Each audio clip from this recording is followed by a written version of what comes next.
Hello students. So today our topic is in instantaneous rate of the reaction. Instantaneous rate of reaction क्या होता है students?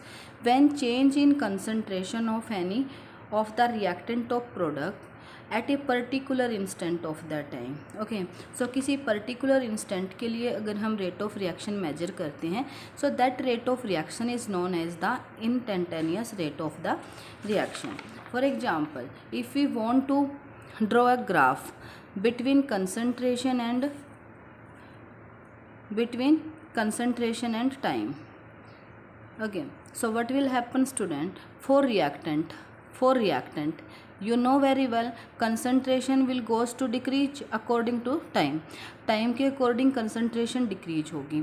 So अगर हम किसी particular instant के लिए concentration measure करते हैं, so for example if we want to calculate concentration at this time, so what is the concentration? This will be the change in concentration at a particular instant of time is known as the instantaneous rate of the reaction.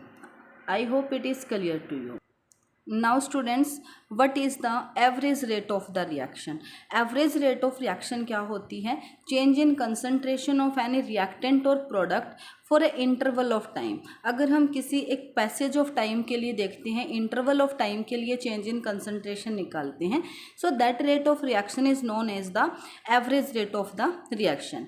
But एक particular instant के लिए अगर हम change in concentration देखते हैं, so that is known as the instantaneous rate of the reaction.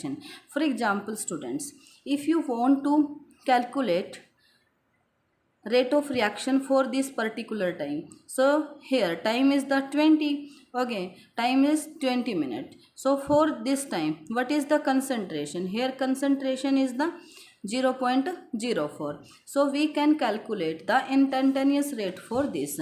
So for instantaneous rate of the reaction we can write minus d R by dt, means change in concentration of reactant according to the time. Here this d denote the small change. Small change के लिए हम क्या लगाते हैं? small d. Okay, but student अगर हम बात करते हैं प्रोडक्ट की, तो आपको पता है कि भी according to the time concentration of product हमारी क्या होती है? इंक्रीज होती है. तो उस केस में हमें ग्राफ क्या मिलेगा? इंक्रीजिंग वे में ग्राफ मिलेगा.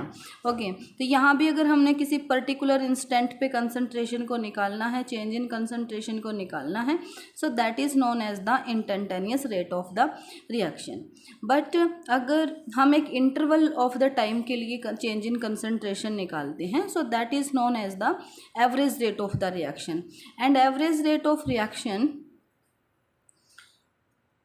we can denote in this way: del change in concentration of R by del T, or del change in concentration of the product by del T. Product में हम minus sign नहीं लगाएंगे. क्यों? क्योंकि product की concentration हमारी according to time क्या हो रही है? इंक्रीज हो रही है. ये नेगेटिव साइन हमने केवल किसके लिए लिया है? डिक्रीज इन कंसंट्रेशन के लिए.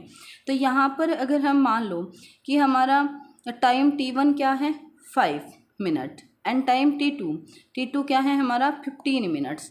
तो अगर इस इंटरवल के लिए हम T1 टू T2, इस इंटरवल के लिए अगर हम रेट ऑफ रिएक्शन निकालना चाहेंगे तो कैसे निकालेंगे हम? तो यहाँ पर हम कंसंट्रेशन देखेंगे एट टाइम T2 पे हमारी कंसंट्रेशन क्या है? हमने मान लिया कि x2 क्या है हमारा? 0.01. और यहाँ पर आपका टाइम T1 क्या था? 5 मिनट. 5 पे आपका क्या था? कंसंट्रेशन क्या थी? 0.03. तो यहाँ से हम क्या करेंगे? x2 minus x1 means change in concentration. तो कंसंट्रेशन में चेंज कितना आया हमारा?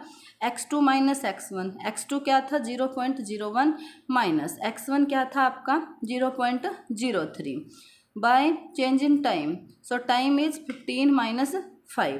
So if you want to calculate rate of reaction or change in concentration for a interval of time, that is known as the average rate of the reaction. So this is the graph for average rate of the reaction, and this one is the graph for the instantaneous rate of the reaction.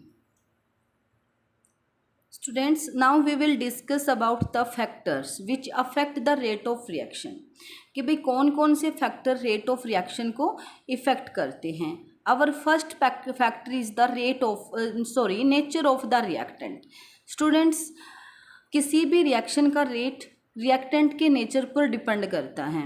Means अगर reactants के बीच में bond strength अगर कम होती है तो उनको break करना easy होता है, जिससे हम इजीली वे से बॉन्ड को तोड़ सकते हैं। कम अमाउंट ऑफ एनर्जी हम देकर ही बॉन्ड को तोड़ सकते हैं, तो हमारी रिएक्शन क्या होगी, फास्ट होगी।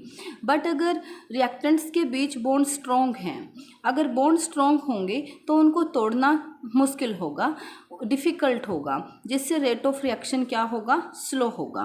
Okay students, so you can see by these examples here reactions look same. Reaction हमारी दोनों ही हमें सेम दिखाई दे रही हैं, but reaction of NO with oxygen, it is the fast reaction, but reaction of carbon monoxide with oxygen, it is the slow reaction. Why it is? It is due to the difference in the bond strength. Okay. Second factor is student concentration of the reactant. Means अगर हमारी reactant की concentration increase होगी तो rate of reaction भी क्या होगी, increase होगी। ऐसा क्यों? क्योंकि अगर रिएक्टेंट्स की कंसंट्रेशन ज़्यादा होगी तो मीन्स वहाँ पर रिएक्टेंट के पार्टिकल्स ज़्यादा हैं, तो उनमें आपस में कोलिजन ज़्यादा होगा, और अगर कोलिजन बढ़ेगा तो प्रोडक्ट की कंसंट्रेशन भी क्या होगी, इंक्रीज होगी। ओके, सो कोलिजन बढ़ने से रेट ऑफ रिएक्शन क्या होता है, इंक्रीज होता है। ज़्यादा पार्टिकल्स आपस में रिएक्ट करेंगे, कोलाइड करेंगे एंड प्रोडक्ट फॉर्म करेंगे।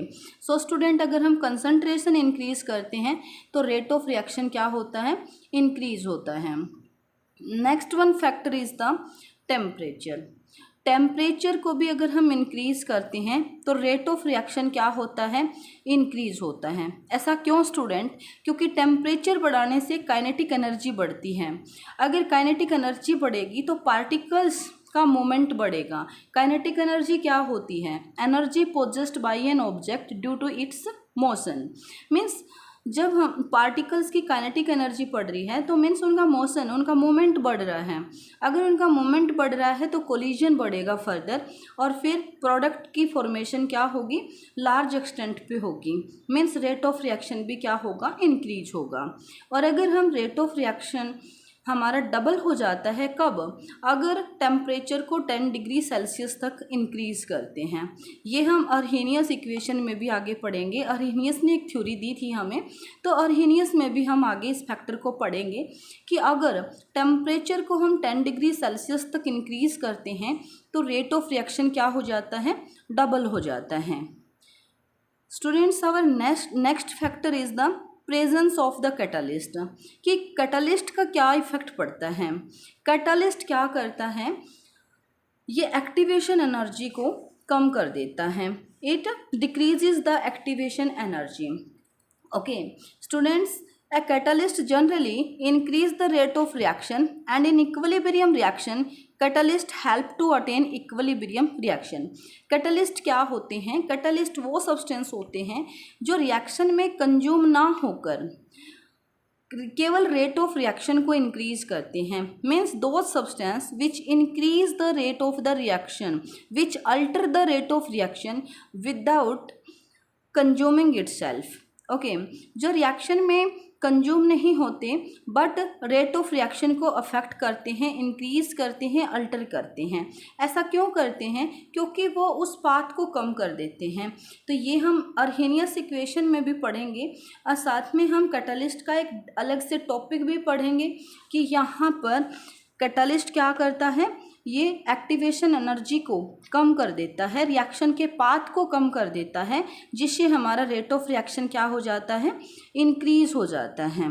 ओके, लेकिन ये रिएक्शन में कंज्यूम नहीं होते, केवल रिएक्शन के रेट को अल्टर करते हैं। Then surface area of the reactant.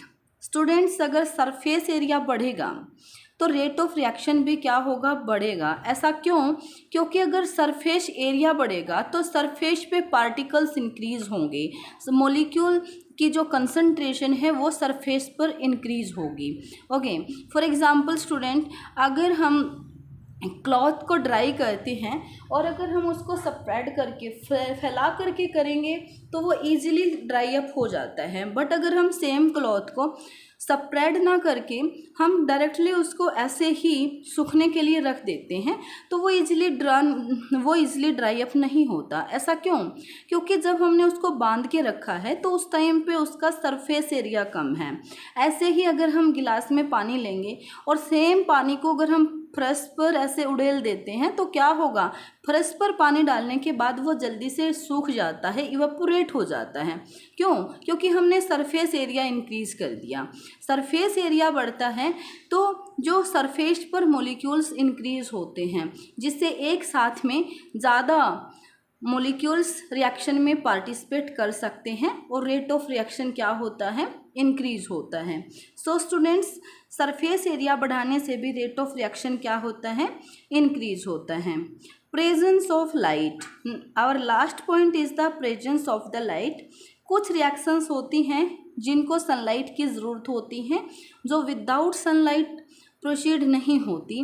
Most common example is the photosynthesis. Students, photosynthesis में हमें सनलाइट की ज़रूरत होती है प्लांट्स को, तभी वो अपना फूड प्रिपेयर कर पाएंगे, फोटोसिंथेसिस प्रोसेस को कर पाएंगे, अदरवाइज नहीं कर पाएंगे। Some other reactions also like when hydrogen and chlorine react with each other, then they need sunlight also, okay, then they form hydrochloride, and the reaction which need light, those are known as the photochemical reactions.